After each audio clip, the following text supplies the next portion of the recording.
Hello students, welcome to जीवन classes. आज के इस वीडियो में हम बात करेंगे लुसेंट सामान्य ज्ञान, जिसमें लेक्चर नंबर 27 होगा और इसमें हम बात करने वाले हैं बंगाल और मालवा के इतिहास के बारे में।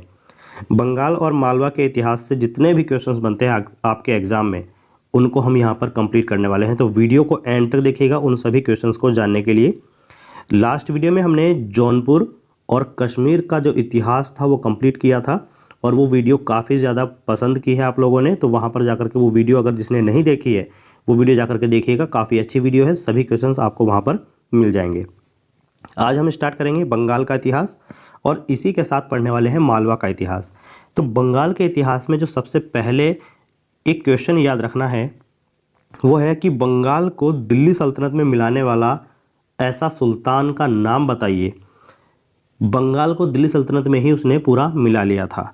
उसका नाम था इख्तियारुद्दीन मोहम्मद बिन बख्तियार खिलजी। तो जो इख्तियारुद्दीन मोहम्मद बिन बख्तियार खिलजी था वो ऐसा शासक हुआ जिसने बंगाल को दिल्ली सल्तनत में मिला लिया था। गयासुद्दीन तुगलक बंगाल को 3 भागों में विभाजित करने वाला ऐसा सुल्तान था जिसने लखनौती, सुनारगांव और सतगांव के नाम से बंगाल को विभाजित कर दिया। और जो लखनौती था उसको उत्तरी बंगाल बोलते थे, सोनारगांव को पूर्वी बंगाल बोलते थे और सतगांव को दक्षिण बंगाल बोला जाता था। तो ऐसा कौन सा शासक जिसने बंगाल को 3 हिस्सों में बांट दिया? तो उसका नाम था गयासुद्दीन तुगलक। वो 3 भाग कौन कौन से थे? उत्तर बंगाल, पूर्वी बंगाल और दक्षिण बंगाल। इनको आप याद रखेंगे। इसके बाद एक और कहानी आती है कि मोहम्मद बिन तुगलक का जब शासनकाल बंगाल में चल रहा था तो उस समय पर बंगाल पूरी तरह से दिल्ली सल्तनत से स्वतंत्र हो गया। और दिल्ली सल्तनत से जब स्वतंत्र हो गया तो दिल्ली सल्तनत से अलग होने वाला ये पहला ऐसा राज्य बना जो कि दिल्ली सल्तनत से स्वतंत्र था। और ये कब हुआ? मोहम्मद बिन तुगलक के शासनकाल में। अब बात आती है कि जो मोहम्मद बिन तुगलक के शासनकाल में ये स्वतंत्र हुआ, उसके बाद एक शासक हुए जिसका नाम था हाजी इलियास। और हाजी इलियास ने एक काम किया, जो गयासुद्दीन तुगलक ने बंगाल को 3 भागों में विभाजित किया था, तो हाजी इलियास ने उसको फिर से समाप्त कर दिया। यानी कि बंगाल को जो 3 भागों में विभाजित किया गया था उसको फिर से उसने एक बना दिया। तो ये काम किया था किसने? हाजी इलियास ने। तो क्वेश्चन क्या बनता है कि ऐसा कौन सा शासक जिसने बंगाल को 3 भागों में विभाजित किया? गयासुद्दीन तुगलक। और ऐसा कौन सा शासक जिसने गयासुद्दीन तुगलक के द्वारा बंगाल के विभाजन को समाप्त कर दिया? ऐसा शासक था हाजी इलियास। और हाजी इलियास ने जो स्वतंत्र बंगाल था, जो कि मोहम्मद बिन तुगलक के शासनकाल में बंगाल अलग हुआ था दिल्ली सल्तनत से और एक स्वतंत्र राज्य बना था, तो उसमें हाजी इलियास शाही ने एक वंश की स्थापना कर दी जिस वंश का नाम पड़ा हाजी इलियास शाही वंश।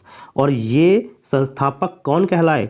इसके संस्थापक कहलाए हाजी इलियास शाही। तो हाजी इलियास शाही ने मोहम्मद बिन तुगलक के शासनकाल में इलियास शाही वंश की स्थापना कर दी और ये क्या कहलाया? एक स्वतंत्र राज्य। और इसका शासनकाल कब तक रहा? 1342 से 1357 ईस्वी तक। अब याद रखना है आपको कि शमसुद्दीन इलियास शाह के नाम से ये गद्दी पर विराजमान हुआ था। मतलब क्या है कि मोहम्मद बिन तुगलक के शासनकाल में इलियास शाही वंश जब स्थापित किया किसने? हाजी इलियास शाही ने। तो ये गद्दी पर विराजमान हुआ तो इसका नाम क्या पड़ा?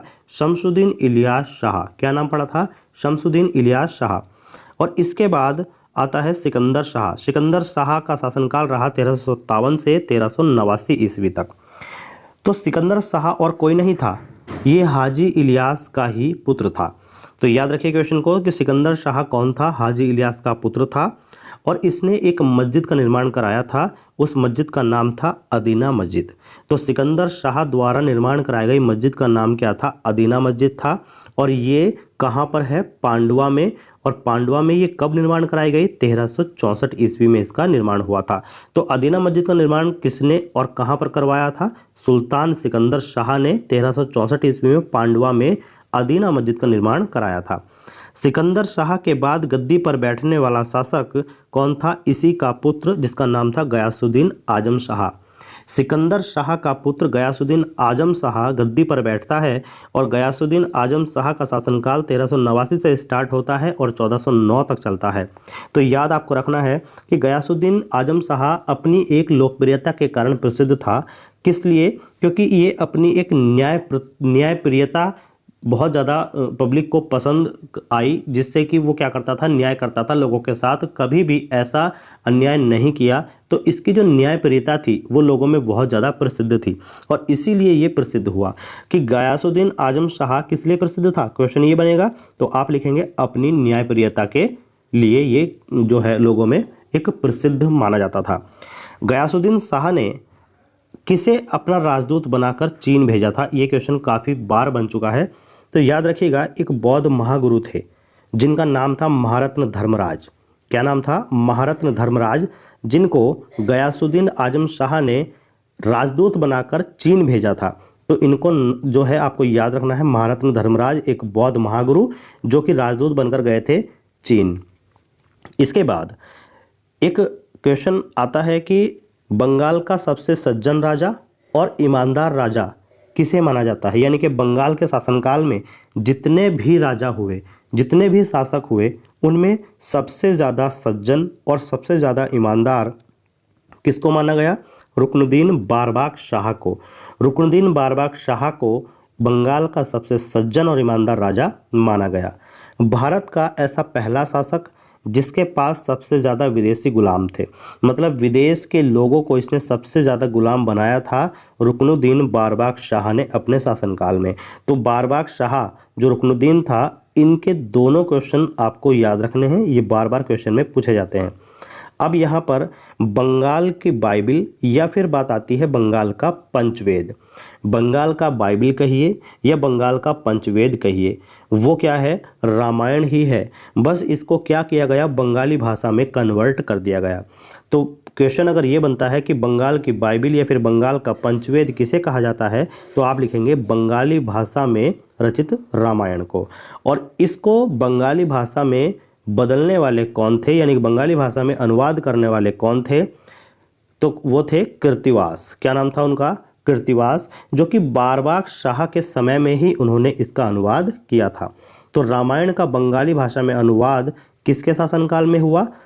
बारबाक शाह के शासनकाल में, यानी कि जो रुकनुद्दीन बारबाक शाह है उसके शासनकाल में। और किसने किया? कृत्तिवास ने। अब जो रुकनुद्दीन बारबाक शाह है, इसके दरबार में एक कवि रहते थे जिनका नाम था मालधर। तो ये जब कवि थे तो इन्होंने अपनी रचना भी लिखी, यानी कि अपनी पुस्तक लिखी। तो इनकी पुस्तक का नाम था श्री कृष्ण विजय। और श्री कृष्ण विजय के वजह से ही इनको एक उपाधि मिली जिसका नाम गुणराज खां था। तो आता है क्वेश्चन कभी कभी ऐसे बन के कि गुणराज खां किसकी उपाधि है? तो गुणराज खां उपाधि है मालधर वसु की। और मालधर वसु किसके दरबारी कवि थे? मालधर वसु दरबारी कवि थे रुकनुद्दीन बारबाक शाह के। ठीक है, इनकी रचना का नाम क्या है? तो मालधर वसु की रचना का नाम है श्री कृष्ण विजय। ठीक है, और गुणराज खां की उपाधि मालधर वसु को किसने प्राप्त की थी? तो रुकनुद्दीन बारबाक शाह ने ही ये उपाधि दी थी गुणराज खां की। किसे? मालधर वसु को। किस लिए? क्योंकि श्री कृष्ण विजय जो है इनकी ही रचना है। अब याद रखिएगा, इलियास शाही वंश का अंतिम शासक जो रहा वो जलालुद्दीन फतेह शाह रहा। बस इसका यही क्वेश्चन बनता है और इसके बारे में कोई क्वेश्चन नहीं बनता। तो इलियास शाही वंश जो है यहाँ पर खत्म होता है। जो अंतिम शासक बना उसका नाम याद रखना है जलालुद्दीन फतेह शाह। इसके बाद आता है बंगाल में हुसैनी वंश। तो हुसैनी वंश के जो शासक थे उनका नाम था अलाउद्दीन हुसैन। क्या नाम था? अलाउद्दीन हुसैन। और अलाउद्दीन हुसैन की कुछ उपाधियां हुई जिनको आपको याद रखना है। पहला है कृष्ण अवतार, दूसरा है नरपति तिलक, तीसरा है जगत भूषण और चौथा है खलीफतुल्लाह। तो हुसैनी वंश के संस्थापक जो अलाउद्दीन थे उनकी उपाधि कृष्ण अवतार, नरपति तिलक, जगत भूषण और खलीफतुल्लाह, ये उपाधि आपको ध्यान में रखनी है। इसके बाद जो मालधर वसु थे उसने अलाउद्दीन के शासनकाल में भगवत पुराण का भी अनुवाद किया था। ठीक है, तो इनकी देखिए जो मालधर वसु थे उनको आपको याद रखना है कि मालधर वसु किसके दरबारी कवि थे। तो मालधर वसु दरबारी कवि थे, उसको आपको याद रखना है। किसके दरबारी कवि? तो शासक का नाम आपको 100% याद रखना है जिससे कि पेपर में आप कंफ्यूज ना हो। वो थे रुकनुद्दीन बारबाक शाह। तो मालधर वसु किसके दरबारी कवि थे? रुकनुद्दीन बारबाग शाह के। उनकी रचना कृष्ण विजय, उनकी उपाधि गुणराज खां, और किसने जो है प्रदान की थी? रुकनुद्दीन बारबाग शाह ने। अब आगे चल कर के हुसैन वंश में मालधर वसु जो थे, उन्होंने अलाउद्दीन के शासनकाल में भागवत पुराण का भी अनुवाद किया। और भागवत पुराण का अनुवाद इन्होंने किस में किया? संस्कृत में भागवत पुराण का अनुवाद इन्होंने किया था। और उस संस्कृत ग्रंथ का नाम ही श्री कृष्ण विजय पड़ा। क्या नाम पड़ा? श्री कृष्ण विजय। वैष्णव संत चैतन्य महाप्रभु किसके शासनकाल में थे? ये क्वेश्चन आपका एसएससी में काफ़ी बार पूछा गया है। एसएससी में ये क्वेश्चन पूछा गया कि वैष्णव संत चैतन्य महाप्रभु किसके शासनकाल में रहे? तो ये रहे अलाउद्दीन हुसैन के शासनकाल में। और किसके शासनकाल में भागवत पुराण का अनुवाद संस्कृत में किया गया? वो किया गया अलाउद्दीन हुसैन के शासनकाल में। किसने किया? मालधर वसु ने। और मालधर वसु कौन थे? मालधर वसु थे रुकनुद्दीन बारबाग शाह के दरबारी कवि, और उन्हीं की ये रचना कौन सी? श्री कृष्ण विजय। और श्री कृष्ण विजय जो ग्रंथ है वही ग्रंथ कहलाया भागवत पुराण। ठीक है। उसके बाद नुसरत शाह गद्दी पर बैठते हैं, बंगाल के शासक बनते हैं। और नुसरत शाह के जो है शासनकाल में एक काम हुआ था जो कि बाबर ने किया था। तो बाबर ने भारत पर आक्रमण किया। उस समय पर बंगाल का शासक कौन था? तो जब बाबर ने भारत पर आक्रमण किया उस समय पर बंगाल का शासक था नुसरत शाह। कौन था? नुसरत शाह। और याद रखिए, सबसे पहले पुर्तगाली जो बंगाल में आए वो किसके शासनकाल में आए? तो नुसरत शाह के शासनकाल में सबसे पहले पुर्तगाली बंगाल आए थे। उस समय पर शासन कौन कर रहा था? नुसरत शाह। तो दो ऐसी घटनाएं हुई कि एक तो बाबर ने भारत पर आक्रमण किया नुसरत शाह के शासनकाल में, दूसरा सबसे पहले पुर्तगाली बंगाल आए थे नुसरत शाह के शासनकाल में। नुसरत शाह ने मस्जिदों का निर्माण कराया। तो दो ऐसी मस्जिद जिसने जो है निर्माण कराया नुसरत शाह ने। तो मस्जिद जो थी, एक का नाम था बड़ा सोना मस्जिद, दूसरा कदम रसूल मस्जिद। इन दोनों मस्जिद का निर्माण नुसरत शाह के शासनकाल में हुआ। और नुसरत शाह ने इनका निर्माण कहाँ पर कराया था? लखनौती में। लखनौती में इसका निर्माण कराया। और लखनौती हमने अभी पढ़ा था। लखनौती क्या था? बंगाल के विभाजन का एक नाम था जिसको उत्तरी बंगाल बोला जाता था। ठीक है। तो नुसरत शाह के शासनकाल में दो मस्जिद का निर्माण हुआ, बड़ा सोना मस्जिद और कदम रसूल मस्जिद। ये लखनौती में निर्माण हुई। और किसके द्वारा? नुसरत शाह के द्वारा। अब याद रखिए, महाभारत की रचना बंगाल भाषा में किसने की थी? यानी कि जो महाभारत महाकाव्य है उसकी रचना बंगाल भाषा में, यानी कि उसको बंगाल भाषा में बदलने वाले कौन थे? काशीराम। क्या नाम था उनका? काशीराम। और अभी हमने क्या पढ़ा था कि भागवत पुराण को संस्कृत में अनुवाद किसने किया था? वो किया था मालधर वसु ने। और जो संस्कृत में अनुवाद भागवत पुराण एक ग्रंथ बना उसी का नाम श्री कृष्ण विजय पड़ा। यानी कि भागवत पुराण का संस्कृत अनुवाद श्री कृष्ण विजय के नाम से विख्यात हुआ। इसको आप याद रखेंगे। और महाभारत की रचना बंगाल भाषा में किसने की थी? वो थे काशीराम। याद रखिएगा, जब हुसैनी वंश समाप्त होने पर था तो उसका अंतिम शासक कौन बना? गयासुद्दीन महमूद। तो गयासुद्दीन महमूद हुसैनी वंश का अंतिम शासक था। और एक बात आपको याद रखनी है कि जो हमने अभी एक शासन पढ़ा था इलियास शाही वंश, तो उसका अंतिम शासक हमने अभी बताया था जलालुद्दीन फतेह शाह। तो इन दोनों का आपको याद रखना है कि इलियास शाही वंश का अंतिम शासक जलालुद्दीन फतेह शाह और हुसैनी वंश का अंतिम शासक गयासुद्दीन महमूद था। ओके, यहाँ पर आप याद रखेंगे। नेक्स्ट में हमने यहाँ पर बंगाल को कंप्लीट किया। इसके बाद हम पढ़ने वाले हैं मालवा का इतिहास। देखिए, मालवा का जो इतिहास है वो काफ़ी ज़्यादा क्वेश्चन जो है रखने वाला होता है, जिससे कि एग्ज़ाम में आपके क्वेश्चन काफ़ी तरह तरह के बनते हैं। तो उन सभी क्वेश्चंस को हम यहाँ पर देखेंगे। सबसे पहले आपको याद रखना है कि मालवा मध्यकाल में एक प्रसिद्ध राज्य था जिसकी राजधानी कहाँ पर थी? मांडू। मांडू जो है वर्तमान में का क्या बोला जाता है, मंडाव। और मंडाव जो है कहाँ पर पड़ता है, ये मध्य प्रदेश में पड़ता है। तो याद आपको कैसे रखना है कि मालवा जो है मध्यकाल प्राचीन भारत जो है उसके बाद आया, तो मध्यकालीन भारत जो है एक प्रसिद्ध राज्य कौन कहलाया, मालवा। मालवा की राजधानी कहाँ पर, मांडू। मांडू को ही वर्तमान में मंडाव कहते हैं और ये कहाँ पर पड़ता है, मध्य प्रदेश में। यानी कि मालवा ही मध्य प्रदेश का एक क्या है, भाग है। 1305 ईस्वी में जो अलाउद्दीन खिलजी थे उसने मालवा को जीतकर दिल्ली सल्तनत में शामिल कर लिया, दिल्ली सल्तनत में मिला लिया। तो याद रखिएगा कि अलाउद्दीन खिलजी ने मालवा को कब दिल्ली सल्तनत में शामिल किया, वो किया था 1305 ईस्वी में। और 1398 ईस्वी में तैमूर ने दिल्ली पर आक्रमण कर दिया और इसके बाद दिलावर खां ने मालवा को फिर से स्वतंत्र राज्य में स्थापित कर दिया। देखिए 1305 में क्या हुआ था मालवा के साथ, अलाउद्दीन खिलजी ने इस पर आक्रमण किया और इसको जीत करके सल्तनत जो है, जो दिल्ली सल्तनत थी उसमें शामिल कर लिया। और उसके बाद 1398 में जाकर के तैमूर ने इस पर आक्रमण किया और दिलावर खां ने मालवा के स्वतंत्र राज्य की स्थापना कर दी, यानी कि इसको फिर से दिल्ली सल्तनत से अलग कर दिया था। दिलावर खां गौरी का वास्तविक नाम आपको याद रखना है, ये था हुसैन। क्या नाम था इसका, हुसैन। और दिलावर खां की उपाधि फिरोज शाह तुगलक ने इसको दी थी, कौन सी, दिलावर खां। यानी कि हुसैन खां ही कौन था, दिलावर खां था। और दिलावर खान की उपाधि जो मिली थी ये किससे मिली थी, फिरोज शाह तुगलक से इसको मिली थी, इसको आप याद रखिए। अब बात आती है 1390 ईस्वी में दिलावर खां को सुल्तान नसरुद्दीन मोहम्मद ने मालवा का राज्यपाल नियुक्त किया था। ठीक है, देखिए 1390 ईस्वी में दिलावर खान को सुल्तान नसरुद्दीन मोहम्मद ने इसको मालवा का राज्यपाल बना दिया। और 1398 ईस्वी में जब तैमूर ने इस पर आक्रमण किया तो दिलावर खान ने क्या काम किया, मालवा को एक स्वतंत्र राज्य ही घोषित कर दिया, उसको एक स्वतंत्र राज्य स्थापित कर दिया। इसको आपको याद रखना है।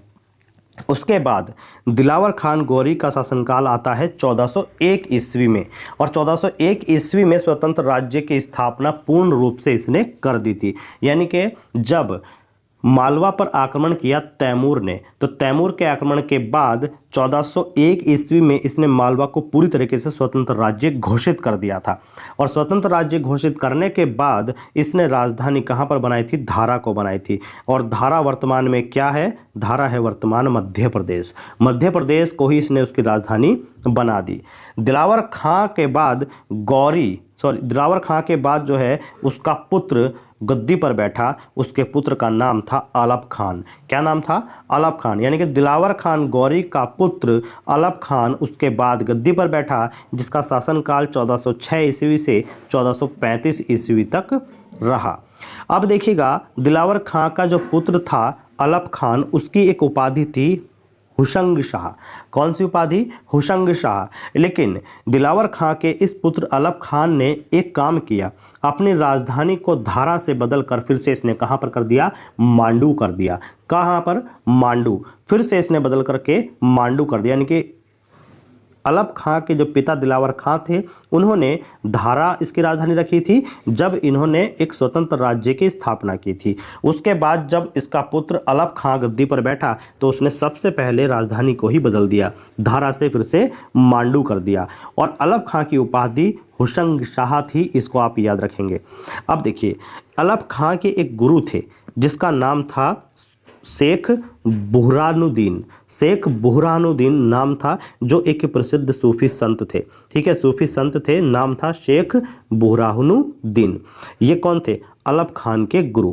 अब देखिए अलप खान ने एक नगर की स्थापना की, अपने शासनकाल में एक नगर की स्थापना की और उस नगर का नाम था होशंगाबाद नगर। इसने अपने ही नाम पर, यानी कि जब इसकी उपाधि हुशंग शाह पड़ी तो इसने एक नगर स्थापित किया और उसको नाम दिया होशंगाबाद नगर। यानी कि अपने ही नाम पर इसने एक नगर की स्थापना कर दी, जो कि आधुनिक नाम मध्य प्रदेश पड़ता है। अब देखिएगा ये जो मध्य प्रदेश है यानी कि होशंगाबाद, जो पहले नगर नाम था वो कहाँ पर, नर्मदा नदी के पास। यानी कि मध्य प्रदेश कहाँ पर बसा हुआ है, नर्मदा नदी के पास है। अब याद रखिए मांडू में एक किले का निर्माण कराया। उस किले का नाम था हुशंग शाह, यानी कि अलप खां जिसका नाम था उसी की उपाधि हुशंग शाह, और हुशंग शाह नाम से एक किला भी इसने बनवा दिया, यानी कि होशंगाबाद नाम से एक नगर बनवाया और उसके बाद एक किला बनवाया जिसका नाम रखा हुशंग शाह किला। ये किसने बनवाया था? ये बनवाया था अलप खां ने, और अलप खां किसका पुत्र था? दिलावर खां गौरी का। ठीक है, अब याद रखिए दिल्ली दरवाज़ा कहाँ पर है? दिल्ली दरवाज़ा जो है वो मांडू में है, याद रखिएगा, यानी कि मध्य प्रदेश में ही है। और सबसे ज़्यादा ये बात आती है कि मांडू में दिल्ली दरवाज़ा जो है वो किसने बनवाया था? मांडू में दिल्ली दरवाज़ा जो है वो किसने बनवाया था? तो याद रखेंगे ये जो हुशंग शाह है इसी ने इसका निर्माण कराया। हुशंग शाह के बाद गद्दी पर बैठा इसका पुत्र जिसका नाम था मोहम्मद शाह, और मोहम्मद शाह का वास्तविक नाम गजनी शाह था, इसको आप याद रखेंगे। हुशंग शाह यानी कि जो अलप खान था, अलप खान का पुत्र मोहम्मद शाह जिसका वास्तविक नाम था गजनी खान, और गजनी खान का शासनकाल आप याद रखें तो 1435 से 1436 ईस्वी तक इसका शासनकाल रहा है। ठीक है, अब शासनकाल हम देखेंगे महमूद खिलजी प्रथम।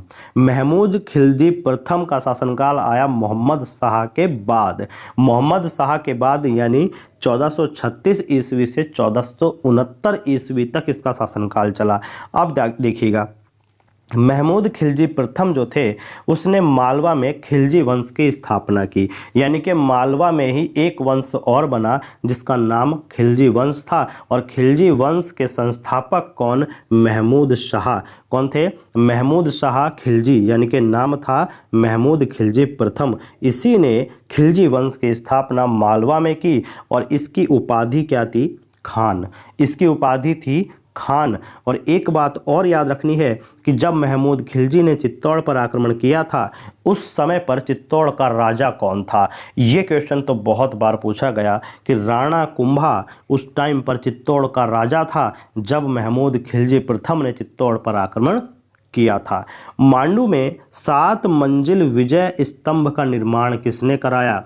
तो मांडू में यानी कि मध्य प्रदेश में जो 7 मंजिला एक विजय स्तंभ है उसका निर्माण कराया था महमूद खिलजी ने। किसने कराया था? महमूद खिलजी ने। और एक बात याद रखें कि चित्तौड़ में विजय स्तंभ या फिर कीर्ति स्तंभ किसने निर्माण कराया? राणा कुंभा ने। ये क्यों? क्योंकि देखिए जब महमूद खिलजी ने चित्तौड़ पर आक्रमण किया उस समय पर चित्तौड़ का राजा था राणा कुंभा, यानी कि महमूद खिलजी प्रथम और राणा कुंभा के बीच एक युद्ध हुआ था। उस युद्ध का परिणाम कुछ भी नहीं निकला, ना तो राणा कुंभा की हार हुई और ना ही महमूद खिलजी की हार हुई। तो इसी उपलक्ष्य में, इसी खुशी में मांडू में 7 मंजिल विजय स्तंभ जो है महमूद खिलजी ने बनवाया कि अपनी विजय के उपलक्ष्य में, और चित्तौड़ के राजा राणा कुंभा ने अपनी विजय के उपलक्ष्य में विजय स्तंभ बनवाया था। कहाँ पर? चित्तौड़ में। तो मांडू का राजा कौन था उस समय पर? महमूद खिलजी प्रथम, और उसने विजय स्तंभ बनवाया 7 मंजिल। चित्तौड़ का राजा था राणा कुंभा, उसने विजय स्तंभ बनवाया था चित्तौड़ के अंदर जिसको कीर्ति स्तंभ भी कहा जाता है, और इसी स्तंभ को हिंदू देवशास्त्र का चित्रित कोश भी कहा जाता है। तो याद रखिएगा हिंदू देव शास्त्र का चित्रित कोश किसे कहा जाता है? वो कहा जाता है कीर्ति स्तंभ को, जिसका दूसरा नाम विजय स्तंभ है। ये कहाँ पर स्थित है? चित्तौड़ में। चित्तौड़ के किस राजा ने इसको बनवाया था? राणा कुंभा ने इसको बनवाया था। मांडू में जहाज महल का निर्माण किसने कराया? तो मांडू में जहाज महल का निर्माण याद रखेंगे गयास शाह ने कराया था। किसने? गयास शाह। और गयास शाह कौन था? राणा कुंभा के साथ युद्ध करने वाला महमूद खिलजी प्रथम, उसी का पुत्र कौन था? गयास शाह। तो आप कैसे याद रखेंगे कि मांडू में 7 मंजिला विजय स्तंभ का निर्माण किसने कराया? महमूद खिलजी ने। और मांडू में जहाज महल का निर्माण किसने कराया? महमूद खिलजी के पुत्र गयास शाह ने कराया था। ठीक है, इसको आप याद रखेंगे, यानी कि गयास शाह कौन था? महमूद खिलजी प्रथम का ही पुत्र था। गयास शाह का शासनकाल महमूद खिलजी प्रथम के बाद यानी कि 1469 से 1501 ईस्वी तक रहा, और मालवा का अंतिम शासक बाज बहादुर, इसको नाम याद रखेंगे क्योंकि इसका दूसरा वास्तविक नाम मियाँ बायजीद था। क्या नाम था? मियाँ बायजीद। ओके, इसके बाद देखिएगा मांडू के प्रमुख दर्शनीय स्थल जो पेपर में पूछे जाते हैं, पहला है दिल्ली दरवाज़ा, दूसरा है राम गोपाल दरवाज़ा, तीसरा जहांगीर दरवाज़ा। तो ये कैसे पूछे जाएंगे कि दिल्ली दरवाज़ा कहाँ पर स्थित है? मांडू में। राम गोपाल दरवाज़ा कहाँ पर स्थित है? राम गोपाल दरवाज़ा है मांडू में। जहांगीर दरवाज़ा कहाँ पर स्थित है? मांडू में। तारापुर दरवाज़ा कहाँ पर स्थित है? मांडू में। यानी कि ये मांडू में ही स्थित है, इनको आप याद रखेंगे। और उसके बाद जहाज महल किसने बनवाया? गयासुद्दीन खिलजी ने। कहाँ पर स्थित है? मांडू में। हिंडोला महल और दरबार महल कहाँ पर स्थित है? मांडू में। और किसने बनवाया? होशंग शाह ने। होशंग शाह का मकबरा कहाँ पर स्थित है? मांडू में, यानी कि मालवा में। रानी रूपवती का महल किसने बनवाया था? सुल्तान नसरुद्दीन शाह ने, और ये भी मालवा में ही स्थित है। नहर झरोखा कहाँ पर स्थित है? मालवा के मांडू में। और बाज बहादुर महल किसने बनवाया? सुल्तान नसरुद्दीन शाह ने, और ये भी मांडू में ही स्थित है। तो ये जो है सभी मांडू के प्रथम जो प्रमुख दार्शनिक स्थल हैं वो सब आपको याद रखने हैं। दिल्ली दरवाज़ा, राम गोपाल दरवाज़ा, जहांगीर दरवाज़ा, तारापुर दरवाज़ा, जहाज महल, हिंडोला महल, दरबार हॉल, होशंग शाह का मकबरा, रानी रूपवती का महल, नहर झरोखा और बाज बहादुर महल, ये सभी कहाँ पर है? मांडू में है। एक क्वेश्चन और बनता है कि कुश्क महल कहाँ है? कुश्क महल कहाँ है? तो ये है फतेहाबाद में। और फतेहाबाद में कुश्क महल का निर्माण कराने वाले कौन थे? उनका नाम था महमूद खिलजी। क्या नाम था? महमूद खिलजी। तो महमूद खिलजी प्रथम ने ही कुश्क महल का फतेहाबाद में निर्माण कराया था। तो दोस्तों ये था बंगाल और मालवा के जितने भी क्वेश्चन बन सकते हैं उतने क्वेश्चन थे। इससे ज़्यादा पेपर में कोई क्वेश्चन नहीं पूछा गया है अभी तक भी, और ना ही आगे बनने वाला है। ये आपका लूसेंट का एडवांस वर्जन है। आप लूसेंट से मैच करेंगे तो ये क्वेश्चन आपको लूसेंट में भी नहीं मिलने वाले। इसलिए वीडियो को एंड तक देखने के लिए हम पहले ही बोलते हैं, जो कि आपको एक एक क्वेश्चन पता चल जाए। Thank you, thanks for watching. मिलते हैं नेक्स्ट वीडियो में, और नेक्स्ट वीडियो में हम देखेंगे गुजरात, और गुजरात के साथ साथ मेवाड़ का संपूर्ण इतिहास। तो यहाँ पर हम वीडियो को समाप्त करते हैं। नेक्स्ट वीडियो में आप देखेंगे गुजरात और मेवाड़ का संपूर्ण इतिहास।